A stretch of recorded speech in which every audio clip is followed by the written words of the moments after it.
Hello world, I'm LJ and this is LJ Goes Sweden. Today it's time to talk about 5 things that annoy me the most after 1 year driving the Tesla Model 3 rear-wheel drive.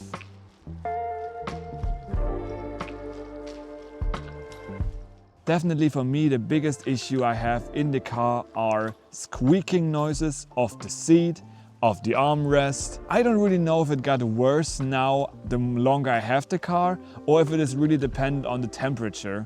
But it felt for me like that now, once it got warmer again, the squeaking noise got stronger. It's not only on the driver's seat, it is also on the passenger seat. Because the interior is so quiet, you don't have any motor, you have like the damping of the windows and everything.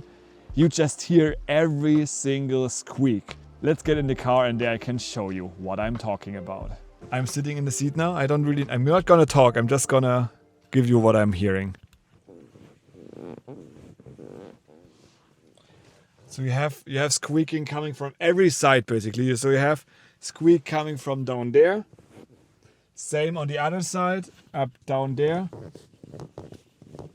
You can also cause squeaking back here. But this is like not the most. Like the most common are really the ones at the sides of your hip. Yeah, I think these are the most annoying ones.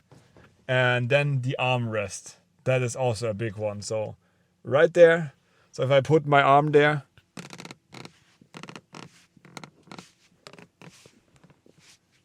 You can hear, I hope.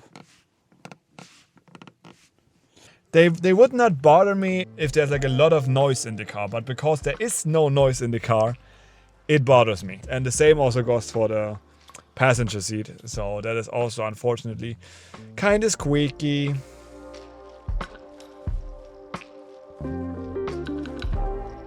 The automated windshield wipers. I really have to say, when it rains, I have not that often an issue where I think like the wiper is not fast enough. I think the only time when it rains where it might be a bit better is if the driblets are really small and it doesn't feel like rain. So usually of course you also don't get bothered by just a bit of driblets, but once there are a lot of tiny little dots on there, you at least want to wipe once. So then I use it manually. But the issue I am talking about is wiping when there is no rain. And this happened to me more often now in summer when the sun is just hitting the windshield, the camera is probably somewhat blinded, thinks it can wipe it away and then it wipes. And the issue I have is not that like it's annoying that it wipes. What I think more about is the problem that when you wipe on a dry windshield, especially like if there's dirt on it, you're gonna scratch the windshield. You're gonna have micro scratches and that is just something that is not good. And of course, when I'm driving manually, I always have the mode off. However, I'm usually driving with the autopilot on. And that is the issue. Because when you activate the autopilot, it's always gonna go to auto. You can turn it off while the autopilot is still active. However, as you know, the autopilot is always gonna stay in one lane. If you're gonna pass a car or maybe you have to make a turn, and you activate it again, you have to manually deactivate the auto wipers once again. And you might do this like once or twice, but at a certain level you're just getting annoyed. What I really would like to have as a simple solution for this problem is give us the option to disable the auto wiper on autopilot, and when the camera detects an issue where it says like I would like to wipe, give us like a little like message pop up, like a yellow message that says like please wipe the windshield because the camera might be obscured. That would be something where I would really say like that makes sense, because then when it's sunny you know like no, I don't have to wipe, I can just ignore the message. But if there's really something obscuring the camera or it's raining, then of course it could make sense to say, hey, either put me back to auto or use me at least once. So this is something that I would really love, because I am a person that actively uses the autopilot. I would say like 98% out of all times where it actually gives me the option to.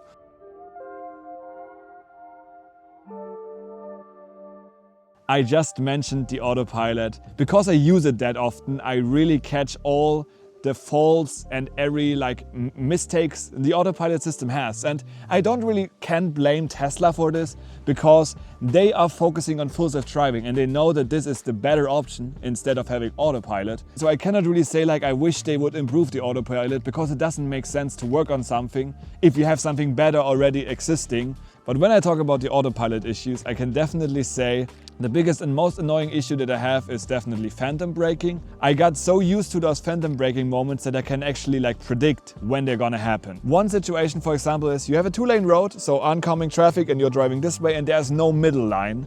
The car is holding its line, but if there's a car coming from the other side, I would say in 80% out of the situations it's gonna phantom brake, but it also doesn't make any sense. It's gonna phantom brake once the other car already passed you. So it's slowing down after everything already happened. It feels always like the car's getting shocked how close it was, and then it slows down. So what I usually do is I already have my foot on the accelerator and push it slightly above so that I override so that the car is not able to slow down. And the other situation is on a real normal 2-lane road with ongoing traffic with also lane markings in the middle.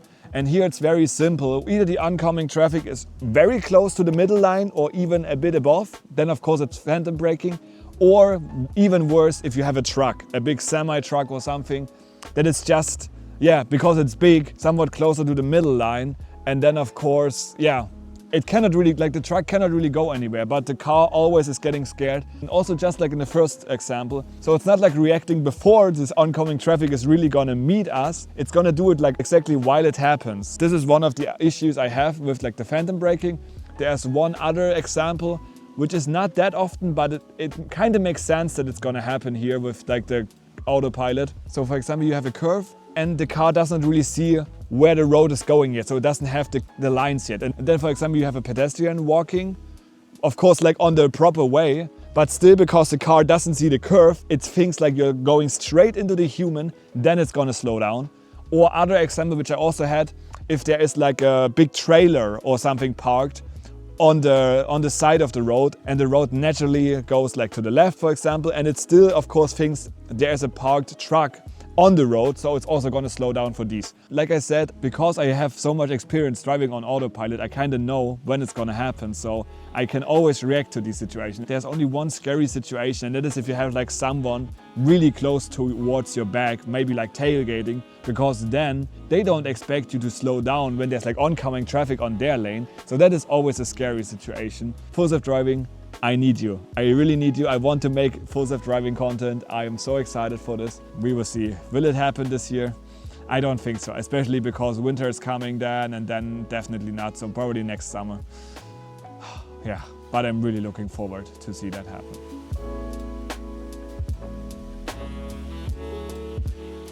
Black screen while driving. I had this situation twice in my 1 year of Tesla driving. And actually it started to happen this year. So I don't really know if there's a software issue that caused it, if there's a hardware issue that causes it. I'm not sure. The first time I had this situation was while I was going to the North Cape over Easter.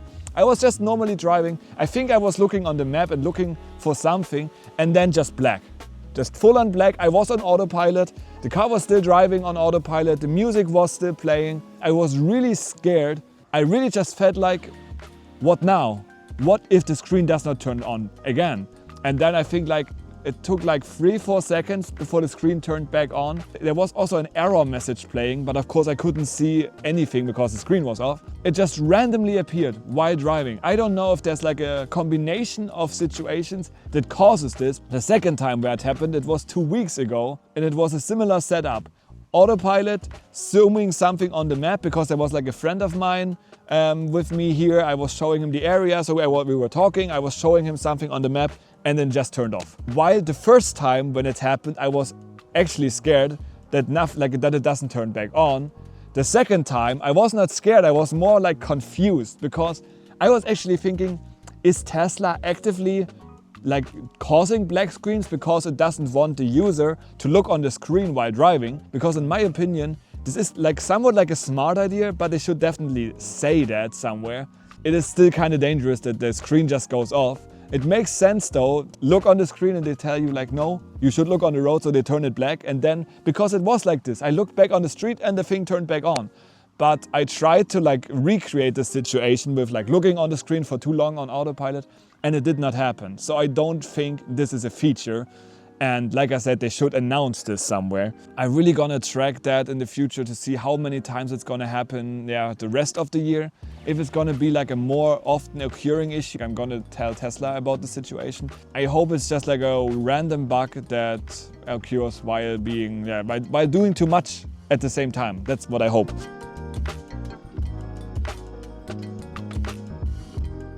And lastly, connectivity issues.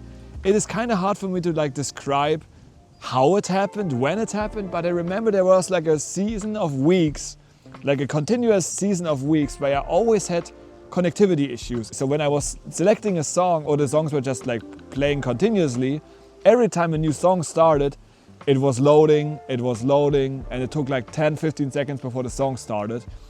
And I also remember there was one situation where I parked the car somewhere where it was in the same period where it apparently did not have connection. And then when I drove away from there back into the zone where it definitely should have connection, it took like at least half an hour to an hour before it got back into the network.